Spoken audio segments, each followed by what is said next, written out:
తథావివ సంపృక్తౌ వాగర్థ ప్రతిపత్తయే జగతః పితరౌ వందే పార్వతీ పరమేశ్వరౌ.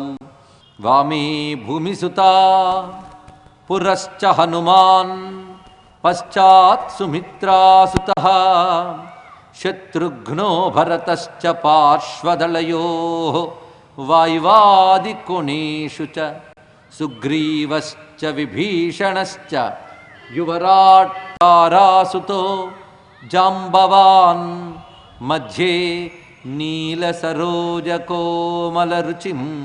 రామం భజే శ్యామలం శ్రీరామం భజే శ్యామలం. నమో మహద్భ్యో ఋషిభ్యో గురుభ్యో నమః. జాంబవత్ సుగ్రీవ హనుమత్ సీతాలక్ష్మణ భరత శత్రుఘ్న పరివార సమేత శ్రీరామచంద్ర పరబ్రహ్మణే నమో నమః. మహర్షి వాల్మీకి తన తపశ్శక్తితో దర్శించి మనకు ప్రసాదించిన మంత్రమయ వేద సమాన మహాకావ్యం శ్రీమద్ రామాయణం. రామచంద్రమూర్తి వనవాస కాలంలో సీతాలక్ష్మణ సమేతుడై అగస్త్య మహర్షి ఆశ్రమానికి చేరుకున్న గురించి చెప్పుకున్నాం. రామచంద్రుడు సీతా వివాహం తర్వాత అయోధ్యకు వస్తూ ఉండగా పరశురాముడు రావడం, అప్పుడు పరశురాముడు తన వద్ద ఉన్న వైష్ణవ ధనువుని రామచంద్రమూర్తికి ఇచ్చి దీన్ని ఎక్కుపెట్టగలిగితే నీ ప్రతాపం అంగీకరిస్తాను అని చెప్పినప్పుడు దానికి బాణాన్ని సంధించి ఆ వైష్ణవ ధనువుని ఎక్కుపెట్టాడు రామచంద్రమూర్తి. ఆ బాణానికి బదులుగా పరశురాముడు సంపాదించుకున్న తపోజనితమైన లోకములన్నీ ఆహుతయ్యాయి. తర్వాత ఆ ధనుస్సుని రామచంద్రమూర్తి వరుణదేవునికి ఇచ్చాడు. ఆ వరుణదేవుడు అగస్త్యుని వద్ద ఉంచాడు. ఇప్పుడు రామచంద్రమూర్తి వనవాస కాలంలో ఆ వైష్ణవ ధనువును స్వీకరించాడు. అంత పవిత్రమైన వైష్ణవ ధనువుని ఇప్పుడు స్వీకరించడానికి కారణం ఏంటంటే ఇక్కడి నుంచి స్వామి చేయబోయే అవతార కార్యానికి ముఖ్యమైనది ఆ వైష్ణవ ధనువు. విష్ణు ధనువు అనగానే శార్ంగము అని మనం తెలుసుకోవాలి. ఇవాళ మనం వినబోయే ఘట్టానికి అంతటికీ రామచంద్రమూర్తి ఒక గొప్ప పరిపూర్ణ మూర్తిగా ఇవాళ మనం సాక్షాత్కరించబోతూ ఉన్నారు. ఎప్పటికప్పుడు పరిపూర్ణుడైన ఒక్కొక్క కాండలో ఒక్కొక్క ఘట్టంలో రాముడు ఒక్కొక్క మూర్తిగా దర్శనమిస్తాడు. భరతునికి దర్శనమిచ్చిన మూర్తి మనకు గుర్తున్నది రామరక్షామూర్తి. ఇవాళ మనకు కోదండ రాముడు దర్శనమిస్తున్నాడు. రామచంద్రమూర్తి తన యొక్క ధనుర్విద్యా కౌశలాన్ని ఇక్కడి నుంచి సంపూర్ణంగా ప్రకటించబోతున్నాడు. అందుకే అగస్త్యుని ద్వారా వైష్ణవ ధనువుని, అక్షయ తూణీరుములని, స్వర్ణమయమైనటువంటి ఖడ్గాన్ని స్వీకరించారు ఇక్కడ. అటుపై రామచంద్రమూర్తి ఆ కోదండ రాముడై తన యొక్క పంచవటి ఆశ్రమంలోకి ప్రవేశించబోతూ ఉండగా ఒక అద్భుతమైన పక్షి ఒకటి రాముని పలకరించింది.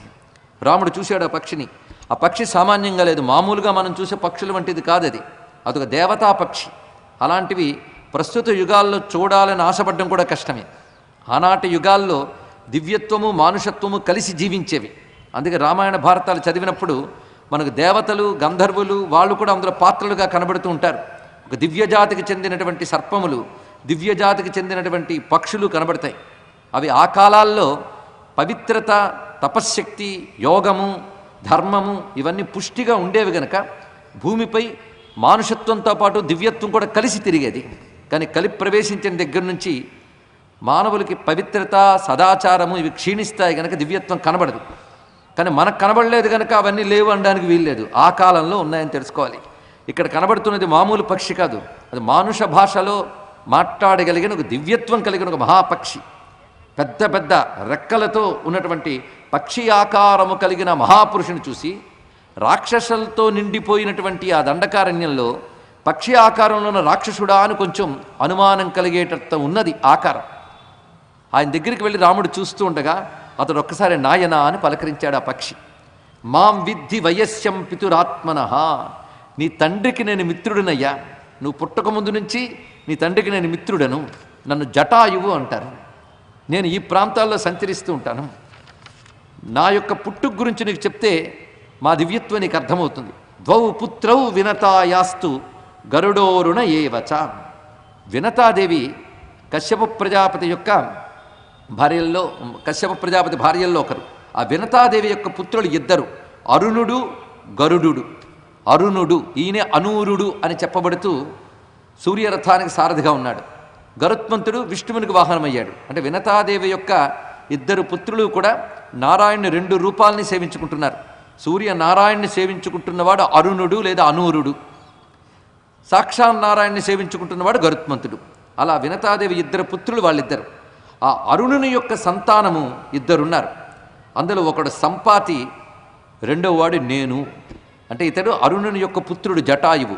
ఏనాటివాడో, అందుకే పరమవృద్ధుడు, దశరథుని కంటే ఇంకా పూర్వీకుడైన అటువంటి వాడు. పైగా గరుత్మంతుడి జాతికి చెందినవారు, అది తెలుసుకోవాల్సింది. అందుకు దివ్యమైనటువంటి పక్షి ఇది. మా తల్లి పేరు శేని, ఇది చెప్తున్నాడు ఇక్కడ. అరుణుని భార్య పేరు శేని, సంతానము సంపాతి జటాయువు. నేను ఇక్కడ ఈ స్థలంలో నివసిస్తూ ఉన్నాను. నువ్వు నా మిత్రుడి యొక్క పుత్రుడు గనక నీకు నేను తప్పకుండా ఎప్పుడైనా సహాయంగా ఉంటానులే. ఈ పరిసరాల్లోనే సంచరిస్తూ ఉంటాను గనక సోహం వాస సహాయస్తే భవిష్యామి యదీచ్ఛసి. నీకెప్పుడు కావాలన్నా నా యొక్క సహాయం ఉంటుంది. ఇదం హి దుర్గం కాంతారం మృగరాక్షస సేవితం. ఇది భయంకరమైనటువంటి అరణ్యము. ఇది రాక్షసులతో క్రూర మృగాలతో నిండిపోయినది. ఎప్పుడైనా నువ్వు లక్ష్మణుడు ఇద్దరూ లేని సమయం అంటూ ఏదైనా ఉంటే ఆ సమయంలో సీతమ్మని నేను రక్షిస్తానులే అన్నాడు. అంటే జరగబోయే కథలకు తగ్గట్టే మాటలు వస్తూ ఉంటాయేమో వాళ్ళకి తెలియకుండానే. ఇలాంటివి కొన్ని జరుగుతూ ఉంటాయి అప్పుడప్పుడు. సీతాంచతాత రక్షిష్యే త్వయి యాతే సలక్ష్మణే అని ఎప్పుడైతే జటాయు మాట్లాడాడో, అంత పెద్దవాడు తన తండ్రి మిత్రుడు మాట్లాడగానే అత్యంత గౌరవంతో వినయంతో రాముడు అతన్ని పూజించాడు.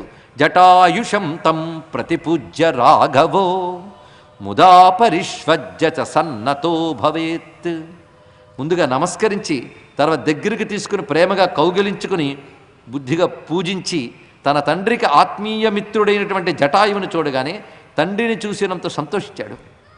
ఇక పంచవటి నిర్మాణం జరిగినది.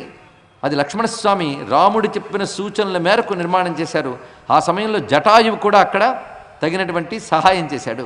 పంచవటి నిర్మాణమైంది. ఈ పంచవటిలో ఉంటూ ఉన్నారు. అక్కడ కొంతకాలం ఉన్నారు. మొత్తం 13 ఏళ్ల కాలం పూర్తయింది. అప్పుడు ఒక ఆవిడ ప్రవేశించింది అని నేను చెప్పుకున్నాం. ఆవిడ భయంకరమైన రాక్షసి. తన రూపం వికృతంగా ఉండడాన్ని చూసి తన మీద తనకే చిరాకు పుట్టింది. ఎందుకంటే ఎదురుగా ఉన్నవాడు త్యాగయ్య చెప్పినట్టు కోటి మన్మథులైన సాటిరాని సొగసు నాటియున్నది మదిని మేటి శ్రీరామ నా పాలి శ్రీరామ భూపాలక సోమ అని కీర్తిస్తాడు త్యాగయ్య. అలాంటి మహాసౌందర్యవంతుడు ఎదురుగా కనబడగానే తనకే సిగ్గువేసి ఆయన మీద తను కోరిక పుట్టడానికైనా అర్హత ఉందా అని భావించి ఒక్కసారి కామరూపిణి అయినటువంటి ఆ రాక్షసి తన రూపాన్ని మార్చుకునిస్తుంది. కామరూపం అంటే కోరిన రూపం ధరించగలిగేటటువంటి లక్షణం. అది రాక్షసులకున్న మాయాశక్తుల్లో ఒకటి. శూర్పణఖ వికృత రూపం ఒక్కసారి మార్చుకుని కామరూపాన్ని ధరించవచ్చింది. వాల్మీకి కామరూపిణి ఒక మాట మాత్రమే చెప్పాడు. ఇతర గ్రంథములైతే ఆవిడ కామరూపం ధరించి రావడాన్ని కూడా వర్ణించారు. అప్పటికి లోపలున్నాడు రామచంద్రమూర్తి, సీతమ్మ ఉన్నది, లక్ష్మణుడు కొంత దూరంలో ఉన్నాడు. అప్పుడు ఆవిడొచ్చి గుమ్మం మీద నిలబడి కనబడుతోంది రామునికి. రాముడు చూసి ఆవిడ ఎంత వేషాలు వేసుకుని ఆవిడేమిటో పోల్చాడు. రాముడి దగ్గర ఉన్న గొప్పతనం ఏంటంటే అవతల వాడు నిలబడితే వాడు ఎంత కపటంగా ఉన్నా వాడేమిటి, వాడి వ్యక్తిత్వం ఏమిటి, వాడి మనస్సు ఏమిటో ఖచ్చితంగా నిర్ణయించి చెప్పగలడు రాముడు. అది ఆయన దగ్గర ఉన్న గొప్పతనం. ఒక ఉత్తముడైన పురుషుడు, రాజనీతిజ్ఞుడు, శాస్త్రవేత్త అయినటువంటి వాడికి అనేక రకాలైనటువంటి శక్తులు ఉంటాయి, జ్ఞానశక్తులు. అలా జ్ఞానశక్తి సంపన్నుడు గనక ఎవరిని చూసినా వాడు ఇంగితం కూడా తెలుసుకోగలడు ఆయన. అందుకే ఇప్పుడు వచ్చిన ఆవిడెవరో అని పోల్చుకున్నారు. ఎలా పోల్చాడు అనేది విశ్వనాథ వారి కల్పవృక్షంలో అత్యద్భుతంగా చెప్తున్నారు. ఇది మునికాంతకాత్. ఎందుకంటే అడవుల్లోకి వచ్చేటప్పుడు 3 రకాల వాళ్ళు రావాలి వస్తే. అయితే మునికాంతలు రావాలి, లేదా రాక్షస కాంతలు రావాలి, లేదా మామూలు సామాన్య మనుష్య కాంతలు రావాలి. ఇప్పుడు ముగ్గురులో ఇవిడ ఏమై ఉంటుందో చెప్తున్నాడు. లేదా దేవకాంతలు కూడా వస్తారు. అలాంటి దేవకాంతలైనా రావాలి. కనుక 4 దేవ, దానవ, ఋషి, మానవ. ఈ 4. ఈ 4లో ఈమె ఎవరో చెప్తున్నాడు ఇక్కడ. ఇది మునికాంత కాదు, మునులెవ్వరి కాంతలు ఇంత వేసపున్ పదను తెరంగెరుంగరు. చాలా అత్యద్భుతమైన మాట చెప్పారు ఇక్కడ. ఈవిడ ఎలా తయారై వచ్చిందంటే ఇప్పుడే బ్యూటీ పార్లర్కి వెళ్ళి వచ్చినట్టుంది. అంత చక్కగా అలంకరించుకొని అంత అందంగా తయారై వచ్చింది ఇక్కడ. ఇంత అందంగా మునికాంతలు తయారయ్యారు. మునికాంతలు ఏదో స్నానం చేస్తారు, పసుపు రాసుకుంటారు, ఇంత కుంకుమ పెట్టుకుంటారు, ఒక నారచీర కట్టుకుని వస్తారు. అందుకని ఇంత చక్కగా అలంకరించుకుని రారు. ఈవిడ అంత చక్కటి అలంకరణతో వచ్చింది కనుక ఇది మునికాంత కాదు. మునిలెవ్వరి కాంతలు ఇంత వేసపున్ పదను తెరంగెరుంగరు. పోనీ దేవకాంత అనుకుందామంటే ఇది స్వర్గపురీ సరసీజ నేత్ర కాదు. ఎందువల్ల అలా పోల్చుకున్నాడంటే దివిషదంగనల్ సిరికి తోడగు మండిగ మందు నిల్వరు. చాలా విశేషమైన మాట చెప్పారు ఇక్కడ. గుమ్మం మీద కూర్చోవద్దు, గుమ్మం మీద నిలబడవద్దు అని పూర్వం పెద్దవాళ్ళు పిల్లలకి చెప్పేవారు. ఇప్పుడు పెద్దవాళ్ళకి తెలియదు పిల్లలకి చెప్పడానికి. గృహదేవతలను కొందరు ఉంటూ ఉంటారు. వాళ్ళు విదిక్కుల్లో దిక్కుల్లో అంటే 4 దిక్కుల్లోనూ మూలలైనటువంటి మిగిలిన 4 దిక్కుల్లోనూ ఉంటారు వాళ్ళు. అదేవిధంగా గుమ్మంలో ప్రధానంగా మహాలక్ష్మి ఉంటుంది, పైన క్రింద కూడాను భాగాల్లో మహాలక్ష్మి. అందుకే మనం గుమ్మానికి పసుపు కుంకుమ పెట్టడం, మంగళ తోరణాలు పెట్టడం ఇవన్నీ చేస్తాం. అలా చేయగలిగితే ఆ ద్వారదేవతలను కొందరు ఉంటారు అక్కడ. ఈ ద్వారదేవతలు మహాలక్ష్మిని సేవించుకుంటూ ఉంటారు. అందుకే ఆ గుమ్మమునందు మహాలక్ష్మి శక్తి ఉంటుంది. అయితే మనకు కనబడదు, మన పెద్దవాళ్ళు చెప్పారని మనం చేస్తాం, కానీ దేవతలకైతే కనబడుతుంది. అయితే మనకు కనబడదు కానీ అవి ఉంటాయి, మనకు కనబడనివి చాలా ఉంటూ ఉంటాయి లోకంలో. అందుకే దేవశక్తులు కూడా ఉంటాయి. అందుకే మన పెద్దవాళ్ళు ఆ మర్యాదలు చూపించేవారు. అందుకే ఇళ్లల్లో అప్పుడు క్షేమం ఉండేది. ఇప్పుడు ఆ విలువలు మనకు తెలియట్లేదు. కనీసం వారానికి ఒక్కరోజైనా గురువారం సాయంత్రం వేళ మనం గుమ్మాలకు పసుపు రాసి మంగళతోరణం కడితే శుక్రవారం సుప్రభాతానికి మంగళతోరణంతో ఉండిన గుమ్మ ఉంటే ఆ ఇంట్లో మహాలక్ష్మి ఉంటుందండి, తెలుసుకోండి. ఇక్కడ ఇలాంటి సదాచారములు, హిందూ ధర్మం అంటేనే పసుపు రాసి బొట్టు పెట్టిన గుమ్మం, మామిడి తోరణాలు వేలాడుతున్నది. మనకు మామిడి తోరణం పెట్టామంటే అందులో దైవశక్తిని ఆకర్షించే లక్షణం. మన సదాచారాల్లో దైవశక్తిని మన ఇళ్లల్లో ప్రసరింపజేసి బాగు చేసే లక్షణాలు కనబడుతూ ఉన్నాయి.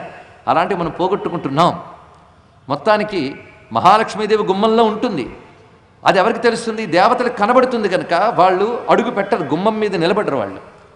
అందుకే ఇది దేవకాంత కాదు. దేవకాంతలే అయితే ఇలా గుమ్మం మీద నిలబడరు. అందుకే ఇది స్వర్గపురి సరసీజ నేత్ర కాదు, కనుక దేవకాంత కాదు. ఎందుకంటే దివిషదంగనల్ అంటే దేవకాంతలు సిరికి తోడగు మండిగమందు నిల్వరు. పోని ఇది మనుష్యకాంత అందామా అంటే ఇది మనుష్యకాంత అగునట్టుల లేదు, త్రపావిహీనతన్ అన్నారు ఇక్కడ. అంటే ఎలా నిలబడిందయ్యా అంటే బిడియంగా అలా వంగిని నిలబడలేదు, 2 చేతులు అలా చాచి అలా నిలబడిందండి.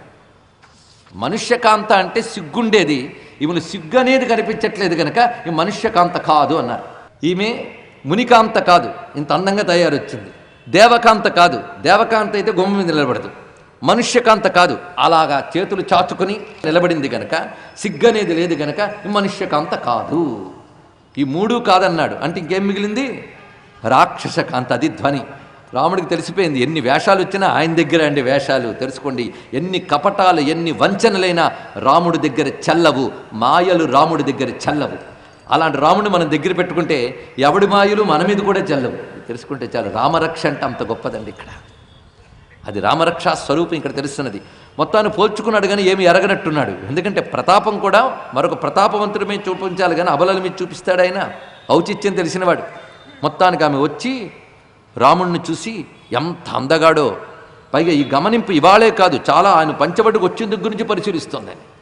ఆయన మీద ఇంకా ఆశ ఆపుకోలేక దగ్గరికి వచ్చి చెప్తోంది ఇక్కడ, నేను సామాన్యురాలని కాదు సుమా, మా అన్నగారి పేరు చాలా ప్రసిద్ధి.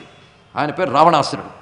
ఎక్కువ నిద్రపోతుంటాడని చెప్పారే కుంభకర్ణుడు, వాడు మరొకన్న. అలాగే మాకు అన్నవరసలయ్యే ఖర దూషణులు అనేటువంటి భయంకరమైన రాక్షసులు 14,000 రాక్షస సైన్యంతో ఇక్కడికి ఈ దండకారణ్య దగ్గరే జనస్థానం అనే ప్రాంతంలో వాళ్ళు ఉన్నారు. ఇక్కడికి నువ్వు వచ్చిన దగ్గర నుంచి నిన్ను చూస్తూ చూస్తూ నీపై ఉన్న మరుల్ని నేను ఆపుకోలేకపోయాను. అలాగే విభీషణుడు ఒక ఆయన ఉన్నాడు, పాపం ధర్మాత్ముడు. చూడండి ఇక్కడ ధర్మాత్ములు మంచివాళ్ళు, వీళ్ళని పాపం మంచివాళ్ళు పాపం ధర్మాత్ములు అంటూ ఉంటారు. ఎవరు? రాక్షసులు. కనుక పాపం ధర్మాత్ముడైన. పైగా మా అన్నలందరూ వీరులు, నేనేం తక్కువ దాన్ని కాదు సుమా. అహం ప్రభావ సంపన్న స్వచ్ఛంద బలగామిని, నేను మహాప్రభావం కలదానిని, స్వతంత్రంగా నా బలంతో ఏదైనా చేయగలిగిన దాన్ని, ఎక్కడికైనా వెళ్ళగలను. పైగా కామరూపిణి, ఎలాంటి ఇష్టమైన రూపాన్నైనా నేను ధరించగలను. అసలు రూపం ఏమిటని అడక్కు, కామరూపాలు మాత్రం చాలా ధరించగలను నేను. అయితే నేను నిన్ను భర్తగా వరించాను. నిజానికి వీడికి భర్త లేక కాదండి. ఎందుకు నేను ఇక్కడ వివరంగా చెప్పబోతూ ఉన్నామంటే, ఈ మధ్యకాలంలో యువతరానికి రామాయణం అస్సలు తెలియదు.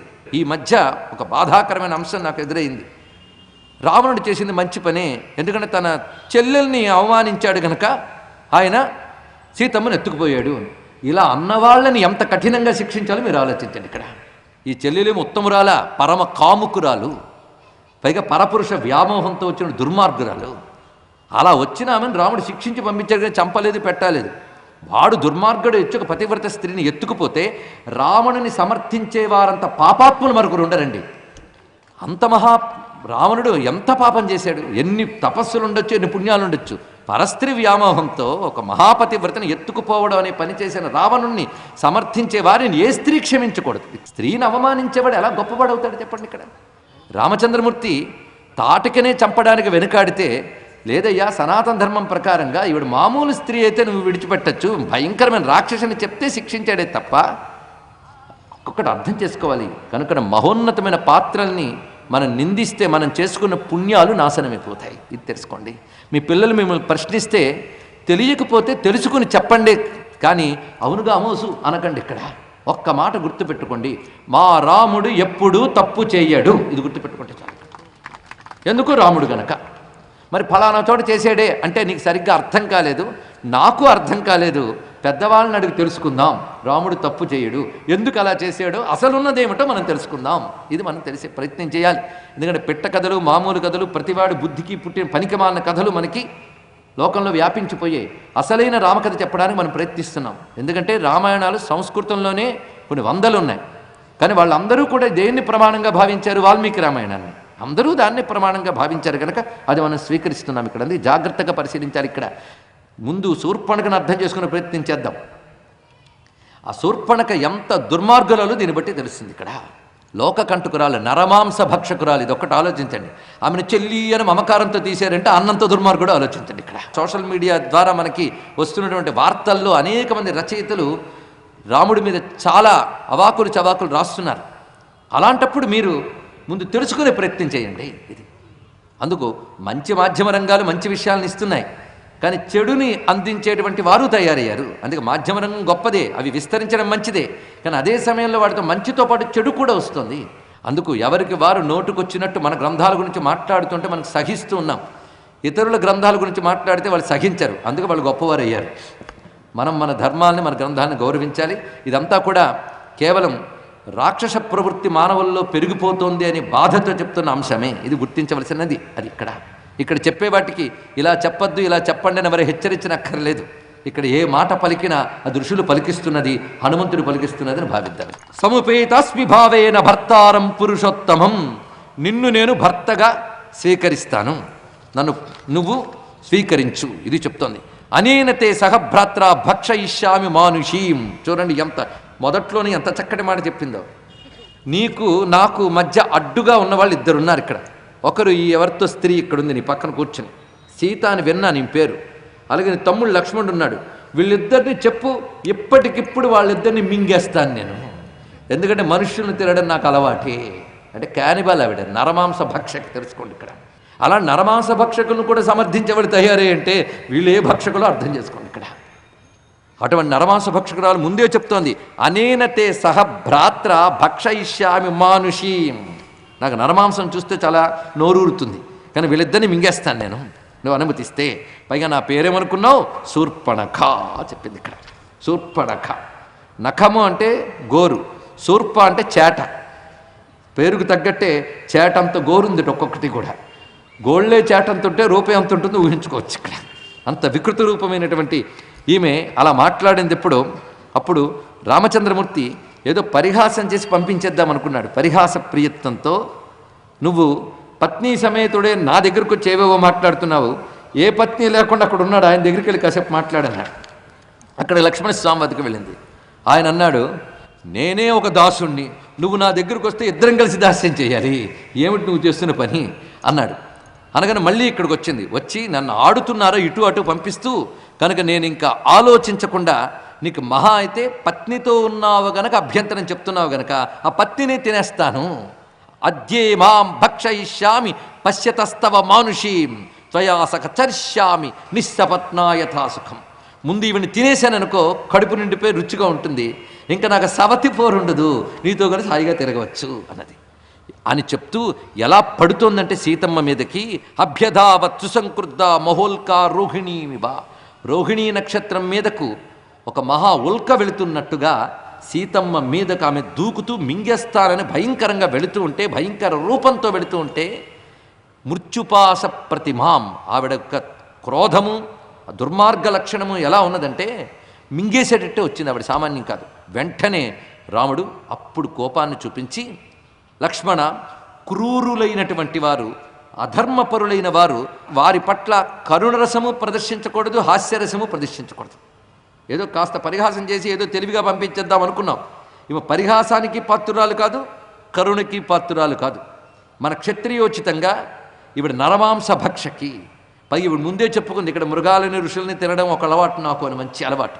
ఇలాంటి అలవాటు ఉన్నామని మనం నిజానికి చంపాలి, కానీ ప్రస్తుతం మనం ఆ పని చేయకుండా తగిన విధంగా ఉచితంగా శిక్షించు అన్నాడు. అంటే స్త్రీ కానీ ఇలాంటి మహాక్రూరం చేస్తే శిక్షించే విధానం ఒకటి ఉంది రాజనీతి శాస్త్రంలో. దాని ప్రకారమే లక్ష్మణస్వామి వెంటనే చేసిన పని ఏమిటంటే ఆమెకు ముక్కు చెవులు కోసివేశాడు. కోసివేసిగానే వెంటనే లబలబలాడుతూ ఆర్తనాదం చేస్తూ జనస్థానం వైపు పరిగెత్తుకు వెళ్ళింది ఆవిడ. తిన్నగా వెళ్ళి అక్కడ కరదూషణులు, త్రిశూరుడు అనబడేటువంటి రాక్షసులు ఉన్నారు. వాళ్ళ క్రింద సుశిక్షితమైనటువంటి 14,000 రాక్షస సైన్యం ఉన్నది. అంటే ఎంత బైఠాయించాడుతున్నాడు రావణాసురుడు. అక్కడ ప్రధానమైనటువంటి తన యొక్క సేనాబలాన్ని పెట్టుకున్నాడు వాడు అక్కడ. ఆ దాన్ని కేంద్రం చేసుకుని అక్కడ నుంచి మొత్తం ఉన్నటువంటి ఋషులని, యజ్ఞాల్ని, యాగాల్ని దెబ్బతీస్తున్నాడు. ఎందుకంటే యజ్ఞయాగాల వల్ల దేవతలకు బలం పెరుగుతుంది, దేవతల వల్ల లోకక్షేమం కలుగుతుంది. అందుకే దేవతల బలం దెబ్బతీయాలంటే యజ్ఞయాగాలు, తపస్సులు దెబ్బతీయాలి. అది వాడి యొక్క లక్ష్యం. అది తెలుసుకోవాల్సింది. రావణుడికి నిజానికి మనుష్యుల మీద దృష్టి లేదు. వాడికి మొదటి నుంచి మనుష్యులంటే వాడి దృష్టిలో ఆఫ్టర్ ఆల్, ఇది గుర్తుపెట్టుకోండి. రావణుడిని కూడా మనలాగా మనుషులా చూస్తూ కొంతమంది మాట్లాడుతుంటారు, కానీ రావణాసురుడు ఎటువంటి వాడు అంటే అతడు మనుష్య జాతికి చెందినవాడు కాడు. అతడు మనుష్యుల మీద ఆయన దృష్టే లేదు. అందుకే మొదటి నుంచి తపస్సు చేసినప్పుడు కూడా నాకు మనుష్యుల వల్ల ప్రమాదం రాకూడదని అడగలేదు వాడు. వాడి దృష్టిలో మనుషులంటే ఆఫ్టర్ ఆల్, ఇది తెలుసుకోవాల్సిన ప్రధానమైన అంశం. అతడి దృష్టంతా తనతో సమానమైన వాళ్ళు, తనకంటే పై వాళ్ళు మీద ఉంది. ఎవరికైనా అంతేనండి. పోటీ ఎవరితో పడతారంటే తన కింద వాళ్ళ గురించి చూడరు, తనతో సమానమైన వాళ్ళు, తనకంటే పై వాళ్ళు, వీళ్ళతోనే కదా పోటీ పడతారు. అందుకే రాక్షసులు, దేవతలు వీళ్ళ మీద దృష్టి ఉంది. ముల్లోకాలకు అధిపతి కనుక మనుషుల గురించి పెద్దగా ఆలోచించలేదు. అందుకే దశరథుడు, జనకుడు వాళ్ళ పాలనలు చేస్తున్న వాళ్ళ మీద ఆయన పెద్ద దృష్టి పెట్టుకోలేదు. వాళ్ళు ఏదో కాస్త భూభాగాలకి పాలకులు అంతే, నేను ముల్లోకాలకి పాలకుడిని అనేటువంటి స్థితిలో ఉన్నాడు అతను. కానీ ఋషులు, తపస్సులు వీళ్ళ వల్ల ఏం జరుగుతుందంటే తనకు శత్రువులైన దేవతలకి శక్తి వచ్చేస్తుంది. అందుకు అతడు చేస్తున్న పెద్ద పని ఏమిటి అనగా, దేవతలు ఉండేది లోకక్షేమానికి, వాళ్ళకి శక్తి ఉంటే కదా లోకక్షేమం కలిగిస్తారు. దేవతల శక్తి యజ్ఞాల వల్ల, తపస్సుల వల్ల వస్తుంది. అందుకు తాను ఎక్కడైతే యజ్ఞము, తపస్సు ఉందో ఆ చోట్లని మాత్రం నాశనం చేస్తున్నాడు. యజ్ఞము, తపస్సు అరణ్యాలను ఆశ్రయించుకుంది కనుక దండకారణ్యాన్ని ఆశ్రయించుకుని నరమాంస భక్షణ ప్రియులైనటువంటి రాక్షసులను అక్కడ పెట్టి చెయ్యరా అని అకృత్యము లేదు. అలాంటి అకృత్యాలు చేస్తున్నారు. ఇన్నాళ్ళు చెల్లే, ఇప్పుడు రక్షకుడు వచ్చాడు, ఇంకా చల్లవు.